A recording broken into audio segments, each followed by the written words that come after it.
मेरे प्यारे बच्चों, कैसे हैं आप लोग सारे? आई होप सारे बहुत बढ़िया होंगे और अपने फाइनल एग्जाम्स की तैयारी में लगे होंगे, because final exams are very close to us. और आज इस वीडियो से हम क्या करने वाले हैं? क्लास 11th इकोनॉमिक्स स्टार्ट कर रहे हैं।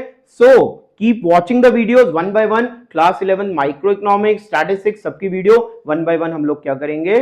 प्रिपेयर करेंगे। We have to learn all the topics for our final exam. So welcome back to my channel. मैं हूं राहुल कपूर, आपका इकोनॉमिक्स मेंटर, और आज से हम क्या करने वाले हैं? क्लास 11th इकोनॉमिक्स की preparation start. So keep watching with me and keep studying with me what all about all the economics concept of 11th class.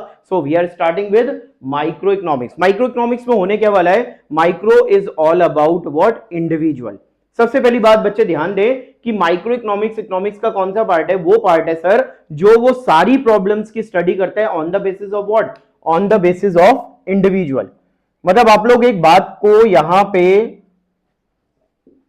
Grab करो कि economics is all about what? Economics is all about study of the different problem of the economy. हमारी economy में जितनी भी problem चल रही है उन सबकी प्रॉब्लम्स की स्टडी को हम लोग इकोनॉमिक्स के थ्रू करते हैं। अब जब हम एक स्टडी को करने लगते हैं तो हर एक स्टडी के लिए हमें क्या चाहिए होता है? We need a base. हमें हर एक स्टडी के लिए क्या चाहिए? We need a base for the study, level of the study. और जब हम बात करते हैं कि हम उस स्टडी का बेस बना रहे किसको? इंडिविजुअल को। तो that is all about what? Micro economics. Means आप कहते हो सर मैं स्टडी कर रहा हूं किसी पर्टिकुलर मार्केट की और मैं किसी पर्टिकुलर प्रोडक्ट की डिमांड की स्टडी कर रहा हूं, तो वहां पे जब हम डिमांड की स्टडी कर रहे हैं तो हम इंडिविजुअल बायर, इंडिविजुअल कंज्यूमर पे काम कर रहे हैं। हम अगर बात कर रहे हैं किसी सप्लाई की तो इंडिविजुअल सप्लाई की बात कर रहे हैं। तो this is all about what? We are talking about individual as a base for our studies of all the economic problem. So in micro economics the base is individual and what we have to start? We have to start with the introduction. Introduction को पढ़ने के लिए आप लोग कुछ बातों को mind में जरूर रखिए कि इकोनॉमिक्स में जो सबसे ज्यादा बर्निंग इशू है, और इकोनॉमिक्स में क्यों है? ऑल अराउंड द वर्ल्ड जो सबसे ज्यादा बर्निंग इशू है, it's all about scarcity. What we are facing, हम लोग जहां पे भी किसी भी फील्ड में अगर देखें तो हम देख रहे हैं कि सर अराउंड द वर्ल्ड दुनिया की सारी economics, whether it is developing, it is develop, under develop, दुनिया की कोई भी इकोनॉमीज जो है, इट इज यूके और यूएसए, इंडिया और एनी अदर इकोनॉमी, सब स्कार्सिटी फेस कर। स्कार्सिटी बेसिकली क्या है? स्कार्सिटी का मतलब है कि भी आपकी डिमांड तो दिन पे दिन क्या होती जा रही है? ज्यादा होती जा रही है, मगर उस चीज की सप्लाई क्या हो रही है? कम हो रही है। Whether you are talking about any resource, whether you are talking about any commodity, हर चीज की डिमांड ज्यादा और क्या हो रही है? सप्लाई कम हो रही है। And that situation is called scarcity and this situation is the root cause of all the problem. हर चीज प्रॉब्लम का रूट कॉज, कारण क्या है? स्कैर्सिटी है। इस पूरे चैप्टर में, इंट्रोडक्शन में, हमारा यही बात बार बार समझना है कि भी स्कैर्सिटी कैसे कैसे डिफरेंट प्रॉब्लम्स क्या करती हैं, राइज करती हैं। तो सबसे पहला टॉपिक जो हम इस चैप्टर में पढ़ने वाले हैं, this is all about economic problem. हमारा सबसे पहला जो पॉइंट है स्टडी का वो ये है कि sir what is economic problem. तो जैसा मैंने बताया कि all the world is facing scarcity, demand ज्यादा सप्लाई कम। तो याद रखना economic problem is the problem of choice. Exam में आप लोगों ने क्या करना है? You have to focus on less word more concept. Means economic problem is the problem of choice. तो आपने अपने एग्जामिनर को जब इसका मीनिंग बताना है तो उसे अंडरलाइन कर देना है कि सर दुनिया में इकोनॉमिक प्रॉब्लम क्या है? प्रॉब्लम ऑफ चॉइस है। क्यों अराइज होती है? Arises due to scarcity of resources. मतलब आपके पास जो भी रिसोर्सेज हैं जिनसे अब अपनी व्हाट? नीड, वांट और डिजायर्स, मतलब दो नहीं, एक नहीं, तीन बातें हैं। आपकी नीड, आपकी वांट और आपकी डिजायर। मतलब एवरी इंडिविजुअल अपनी नीड पूरी कर रहा है। मतलब मैं अगर प्यासा हूं तो I need water, that is need.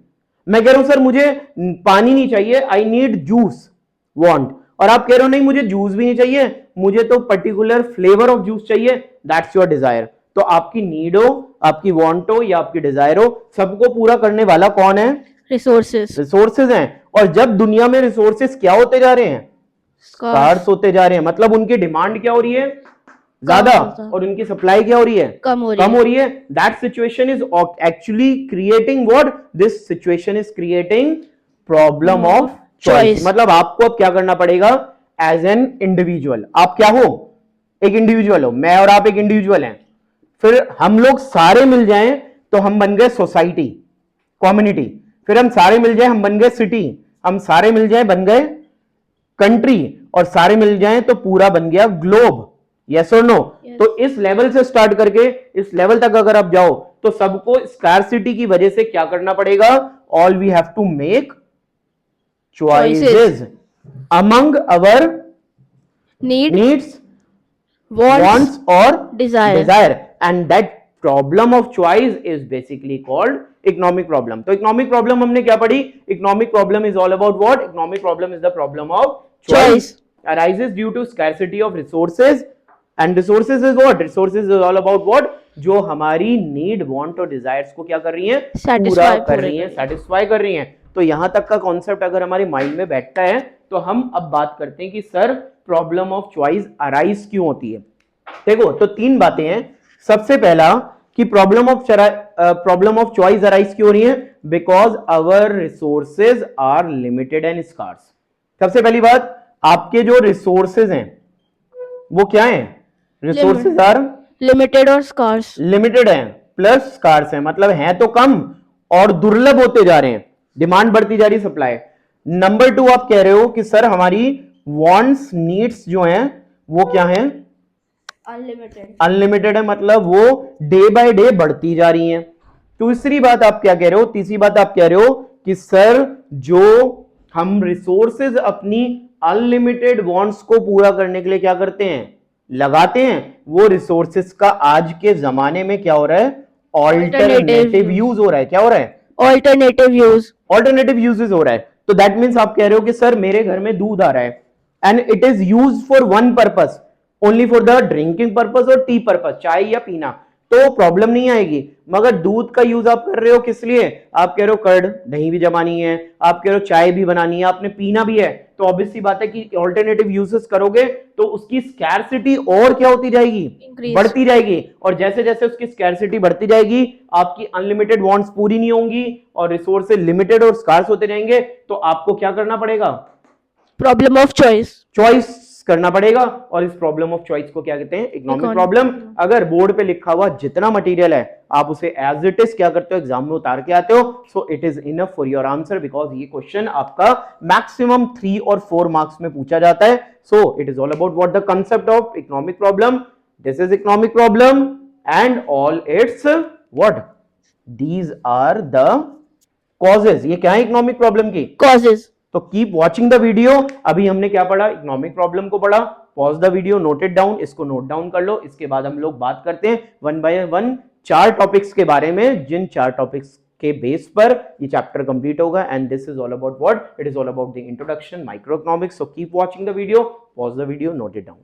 After the acquiring the concept of economic problem, the next topic of introduction is all about positive and normative economic. Basically क्या होता है, जब भी हम इकोनॉमिक्स में कोई स्टेटमेंट या कोई हम लोग बात कर रहे हैं तो उसको करने के 2 पॉइंट ऑफ व्यू होते हैं. एक कि वो बात जो है वो एक्चुअल वेरीफाइड डेटा के बेस पर हम कर रहे हैं, और दूसरा हम कोई वेरीफाइड डेटा पे बात नहीं कर रहे हैं, हम सिर्फ अपना ओपिनियन रख रहे हैं. तो that is all about base of what, positive and normative. अब पॉजिटिव इकोनॉमिक्स क्या है, deals with what is, what was and what will be.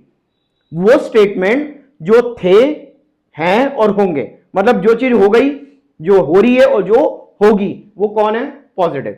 और जो बात आप कह रहे हो deals with what ought to be, होनी चाहिए. आप कह रहे हो कि सर ऐसा होना चाहिए, तो वो कौन सी इकोनॉमिक्स है, नॉर्मेटिव इकोनॉमिक्स है. उसके बाद positive economics can be verified. Why, because positive economics कह रहा है व्हाट वाज, क्या था, what is, what will be. तो देखो जो हुआ था उसका हमारे पास क्या है, एविडेंस है. सपोज आप कह रहे हो कि सर कोविड हुआ था, कोविड हमारे देश में आया था और उसके इतने क्या थे, पेशेंट थे, तो this can be verified on the basis of data. आप उसे डेटा के बेस पे क्या कर सकते हो, वेरीफाई कर सकते हो. तो जिसको वेरीफाई कर सकते हैं, क्यों, because it has been happened, वो हो गया. अगली बात कहते हो कि भाई आप कह रहे हो, कोई व्यक्ति कह रहा है कि कोविड नहीं आना चाहिए था, कोविड के आने से इकोनॉमी बहुत ही क्या हो गई, शैटर्ड हो गई, ब्लॉक हो गई। तो आप कह रहे हो नहीं आना चाहिए था, तो it can not be verified, तो it is normative. Real description of economic activity is given. आप कोई भी इकोनॉमिक एक्टिविटी की बात करो तो उसका रियल डिस्क्रिप्शन ये दे सकता है, क्यों? क्योंकि इसके पास डेटा है और ये बता सकता है कि ये इकोनॉमिक एक्टिविटी, मतलब आप कह रहे हो कि I am talking about what, I am talking about export और इंपोर्ट ऑफ अ कंट्री। तो अगर एक्सपोर्ट और इंपोर्ट ऑफ ए कंट्री की बात कर रहे हैं तो हमारे पास डेटा है ना एक्सपोर्ट और इंपोर्ट के, which is called balance of payment. तो that is all about what, कि भाई आप रियल डिस्क्रिप्शन दे दोगे, मगर यहां पे तो सिर्फ आइडियल्स क्या होते हैं, डिटरमाइंस होते हैं। आप आदर्श क्या कर रहे हो, स्थापित कर रहे हो कि हमारे एक्सपोर्ट बढ़ने चाहिए। मतलब आप कह रहे हो सर देश बेहतर तब होगा जब उसके क्या बढ़ेंगे, एक्सपोर्ट, और इंपोर्ट घटेंगे। तो that is all about your ideals कि भाई इकोनॉमी कैसे क्या करे, ग्रोथ करे। It does not give value judgement, यहां पे कोई वैल्यू जजमेंट नहीं है। क्यों? ये सिर्फ कहता है, था, होगा।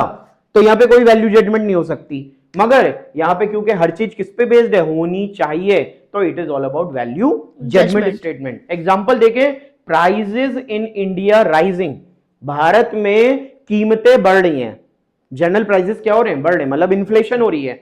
अवर क्लास है 50 स्टूडेंट, तो this is all about what, database concept है, डेटाबेस स्टेटमेंट है। दूसरी तरफ आप कह रहे हो नॉर्मेटिव में डेटा नहीं होता, चाहिए होता है, होना चाहिए, तो प्राइजेस मस्ट बी कंट्रोल। आप कह रहे हो भारत में बहुत महंगाई हो रही है, प्राइजेस क्या होने चाहिए, कंट्रोल होने चाहिए। This is all normative. आप कह रहे हो सर मैं पढ़ नहीं पाता हूं अपनी क्लास में, क्यों?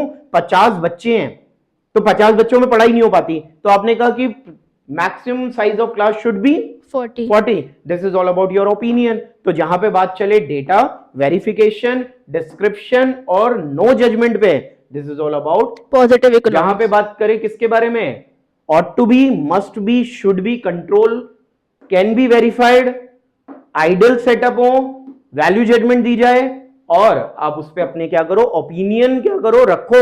This is all about normative economics. तो इकोनॉमिक्स में दो तरीके के स्टेटमेंट होते हैं, positive and normative. Keep watching the video, next topic पे चलते हैं। So pause the video, note it down. 1.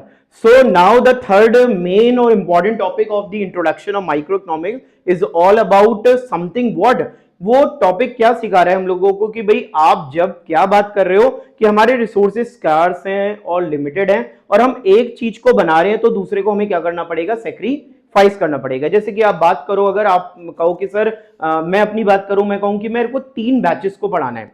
Suppose करते हैं कि मैंने आप लोगों को जब पढ़ाना है तो मुझे 3 बैचेस को पढ़ाना है। 3 बैचेस को पढ़ाना है मतलब सपोज करो मुझे पढ़ाना है 11th को, मुझे पढ़ाना है 12th को और मुझे पढ़ाना है CUET को। अब सपोज करो 3 बैचेस हैं और 3 लोगों को मुझे पढ़ाना है।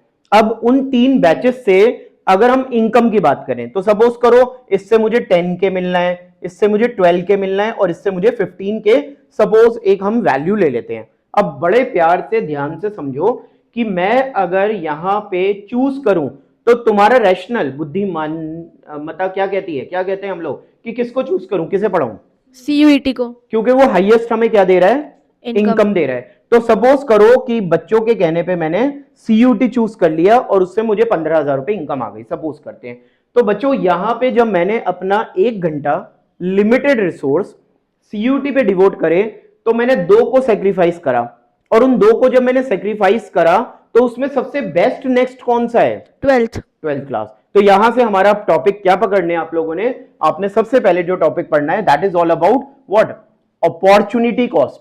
क्या पढ़ने वाले हम लोग, अपॉर्चुनिटी कॉस्ट। अब अपॉर्चुनिटी कॉस्ट क्या होता है, अपॉर्चुनिटी कॉस्ट किसी भी सब्स्टिट्यूट, किसी भी टास्क, किसी भी एक्टिविटी के लिए क्या होता है, the value of next best alternative sacrifice. आप किसी काम को करोगे तो आपके रिसोर्सेस क्या हैं, लिमिटेड और स्कार्स हैं। तो क्या आप सारा कुछ कर सकते हो, you can do everything, no. You can produce everything, you can consume everything, no. So आपने कहा सर जब CUET पढ़ाया तो आपको 2 सेक्रीफाइस करने पड़ेगा, बेस्ट कौन था, 12th। तो अगले सर्वोत्तम विकल्प, नेक्स्ट बेस्ट ऑल्टरनेटिव को जब आप क्या करते हो, सेक्रीफाइस, तो उसकी सेक्रीफाइस वैल्यू जो होती है वो आपके ऑल्टरनेटिव की क्या होती है, अपॉर्चुनिटी कॉस्ट होती है। तो आगे से ध्यान रखें, इकोनॉमिक्स में opportunity cost is what? Opportunity cost is the value of next best alternative sacrificed. तो ये हमारा अपॉर्चुनिटी कॉस्ट हुआ। अब हम यहां पे एक वर्ड ऐड करते हैं, देखो बड़ा स्ट्रैटेजिकली पढ़ना है इस टॉपिक को। Opportunity cost, next best alternative sacrifice. अब मैं बात करता हूं अगले वर्ड को, मार्जिनल अपॉर्चुनिटी कॉस्ट। अगला क्या है? Marginal opportunity cost, that is MOC. तो कैसे, हमने कहा स्ट्रैटेजिकली पढ़ो कि भाई तुमने एक को बनाया तो दूसरे को सेक्रीफाइस करा। इकोनॉमिक्स में याद रखना, मार्जिनल का मतलब होता है एक्स्ट्रा या एडिशनल। मार्जिनल का मतलब क्या है? एक्स्ट्रा या एडिशनल। एडिशनल। अब हम बात कर रहे हैं अपॉर्चुनिटी कॉस्ट कैसी? मार्जिनल अपॉर्चुनिटी कॉस्ट है। तो marginal opportunity cost is the, now it is not value, is the number of unit sacrificed. मैंने कहा स्ट्रेटेजिकली पढ़ना। स्ट्रेटेजिकली का मतलब क्या होता है? स्ट्रेटेजी इज ऑल अबाउट कि पढ़े हुए को बेस बनाना। एमओसी ने बताया कि नेक्स्ट बेस्ट ऑल्टरनेटिव सैक्रिफाइस करोगे, उसकी वैल्यू कॉल है अपॉर्चुनिटी कॉस्ट है। वर्ड लगा दिया मार्जिनल। अब मार्जिनल क्या सिखा रहा है कि sir number of unit sacrificed, आप अगर किसी को बनाओगे तो दूसरे को घटाना पड़ेगा। क्यों? लिमिटेड और स्कार्स क्या है हमारे? रिसोर्सेज। तो the number of unit sacrificed in order to produce क्या? One additional unit, additional unit, one additional unit unit of other goods, one additional unit of other goods. तो एक कमोडिटी की एक एडिशनल यूनिट को बनाने के लिए दूसरे की जितनी यूनिट्स को क्या करोगे? घटाओगे। वो पहले वाले के लिए क्या कहलाएगी? Marginal opportunity cost. तो अपॉर्चुनिटी में मार्जिनल वर्ड लगाते क्या वर्ड आया? एक सिर्फ नया वर्ड आया सर, एडिशनल यूनिट। कि एक की एडिशनल यूनिट बनानी है तो दूसरे को क्या करना पड़ेगा? Sacrifice. And that is the number, not the value, now the number. अब मैं कहता हूं तीसरा वर्ड हम जोड़ देते हैं, that is marginal rate of transformation. अगला टॉपिक क्या टच कर रहे हैं हम लोग? Marginal rate of transformation. अब मार्जिनल रेट ऑफ ट्रांसफॉर्मेशन इसी के बेस पे आगे बढ़ाते हैं। पहले क्या था? अगले सेक्रीफाइस की वैल्यू। इसमें क्या था? बनाने के लिए जो यूनिट सेक्रीफाइस हुई। अब एक को बनाया तो दूसरे को घटाया, सेक्रीफाइस करा। अगर मैं सेक्रीफाइस वाले और बढ़ाए वाले के यूनिट्स का रेशियो निकाल दूं, क्या कर दूं? रेशियो। पकड़ लो बात बस। एमआरटी क्या है? MRT is the ratio, MRT is the ratio of units sacrificed. किस लिए? In order to produce an additional unit. Yes, an additional unit. आप एक एडिशनल यूनिट को क्या कर रहे हो? बना रहे हो। तो उस एडिशनल यूनिट को जो प्रोड्यूस कर रहे हो उसकी यूनिट, और जो सेक्रीफाइस कर रहे हो उसकी यूनिट, अगर उनकी यूनिट्स का क्या करते हो बच्चों? रेशियो कैसे निकालते हैं? Ratio is always all about P upon Q। Ratio क्या होता है? P upon Q। आपने कहा सर हमारे नंबर ऑफ बॉयज जो हैं, नंबर ऑफ गर्ल्स जो हैं, उनका रेशियो निकाला, तो that is all about P upon Q। तो आपने क्या करना है? ऊपर सेक्रीफाइस रखना है, तो ऊपर लिखा यूनिट सैक्रिफाइस और अपॉन में यूनिट गेन। तो बताओ सारी बात समझ में आई? हमने तीनों टॉपिक्स को कवर करा एक साथ। क्यों? तीनों बैक टू बैक एक दूसरे से कनेक्टेड है। और यहां पे मैं एक बात मेंशन करूंगा कि micro is all about what? It's all about technical language. Micro क्या चाहता है? Technical language. एक technical language. And technical languages can be only understand with less word more content. आपका वर्ड क्या होना चाहिए? कम, मगर उसकी जो क्वालिटी है वो क्या होनी चाहिए? ज्यादा। तो आप कम शब्दों में अपनी ज्यादा बात को बताएं कि नेक्स्ट बेस्ट ऑल्टरनेटिव की वैल्यू, बस खत्म। टीचर को आपको चेक नहीं करना कॉपी में कि आपको डीप में जाना है कि आता कितना है। टीचर को चेक करना है कि इससे जो आता है वो बढ़िया आता है या नहीं। उसके बाद आपने कहा एक एडिशनल यूनिट को क्या करना है? बढ़ाना है। तो दूसरी यूनिट जो घट रही है वो कौन है? उसकी एमओसी है। आपने कहा सर उनका क्या निकाल दो, तो बन जाएगा एमआरटी। चलो इसे एक टेबल से समझते हैं, ध्यान दो। हमने क्या कहा कि हमने एक वीट ले लिया और एक मशीन ले लिया। वीट और मशीन लेने के दो रीजन है। पहला रीजन क्या है कि भाई आपने ये बताना है कि कमोडिटीज बेसिकली दो टाइप की होती हैं, कंज्यूमर गुड्स और एक प्रोड्यूसर गुड्स। यस और नो? ठीक है, सर। तो आपने कहा कि एक व्हीट हो गया और एक मशीन हो गया। अब जब एक के अंदर सारे अपने रिसोर्सेज लगा दोगे तो आपने 21 किलोग्राम टन्स क्या बनाया? वीट बनाया। तो 0,000 वीट्स क्या है? 1000 में है, तो 0, क्योंकि सारा तो रिसोर्स किस पे लग गया? वीट पे लग गया। फिर आपने 0 मशीन, कुछ मशीन नहीं बन रही। अब हम अगर मशीन को 1000 बनाना है, मशीन बढ़ाना है, तो सेक्रीफाइस करना पड़ेगा किसको? वीट को। 21 से 20, 20 से 18, 15, 11, 6, 0। ये घटेगा तो ही तो दूसरा बढ़ेगा, because problem of choice. This is all about problem of choice. अब देखो एमओसी क्या था? What is MOC students? बताओ। Unit sacrifice. चलो मुझे एक बात बताओ कि मशीन को बढ़ाने के लिए किसको सेक्रीफाइस कर रहे हो? वीट को। बच्चों एक बात बताओ, अगर आपने मशीन एक बढ़ाया तो वीट कितनी घटाई? 1। अगली बार जब आपने एक एडिशनल यूनिट, बड़े कॉन्सेंट्रेशन से ध्यान दो, एडिशनल यूनिट की बात की तो एडिशनल ही है। एक बड़ा, 1 से 2, 2 से 3, एक एडिशनल। 18 से 20 कितना घटाया? 2। 18 से 15 कितना? 3। 15, 11, 4, 5, 6। Unit sacrifice. What is that called? MOC. और इसी का रेशो निकाल दो। रेशो क्या होता है? 1 अपॉन, तो वीट सेक्रीफाइस अपॉन में machine gain. 1 wheat 1 machine, 2 wheat 1 machine, 3 wheat 1 machine. क्या है? क्यों? क्योंकि वीट कैसे घट रहा था?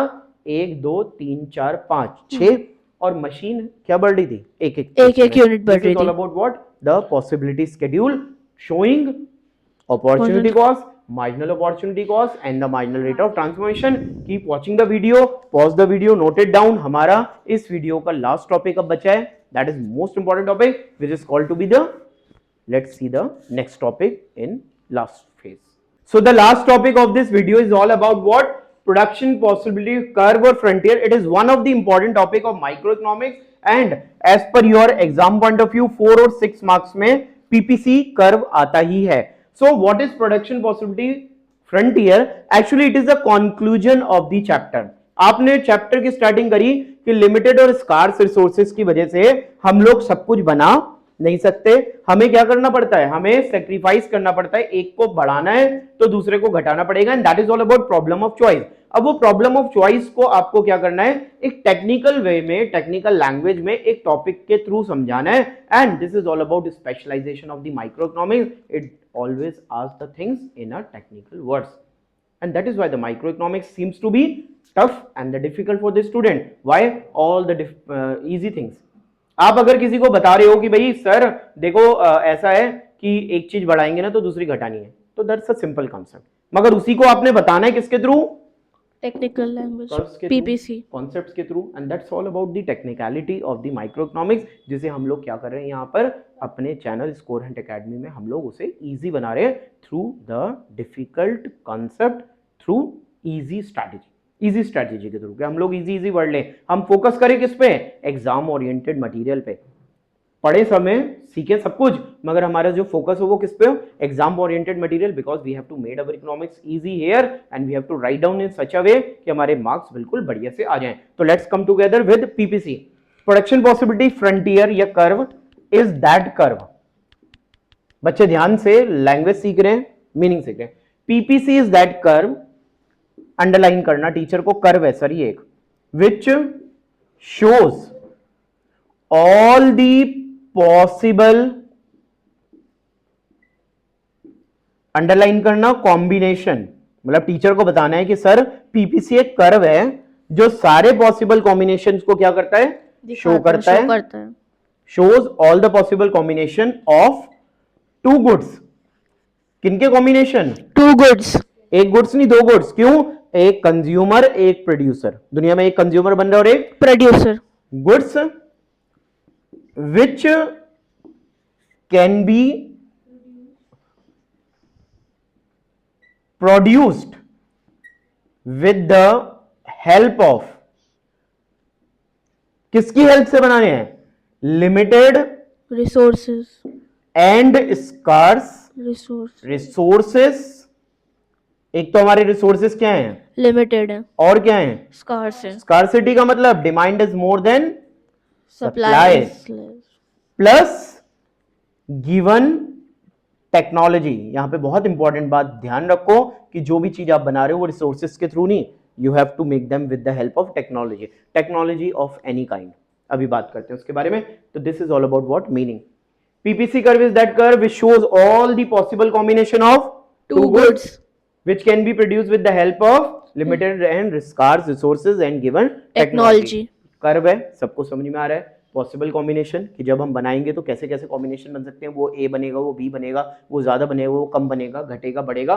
कितनी गुड्स लेनी है? Two goods. जिनको किसके थ्रू बना रहे हो?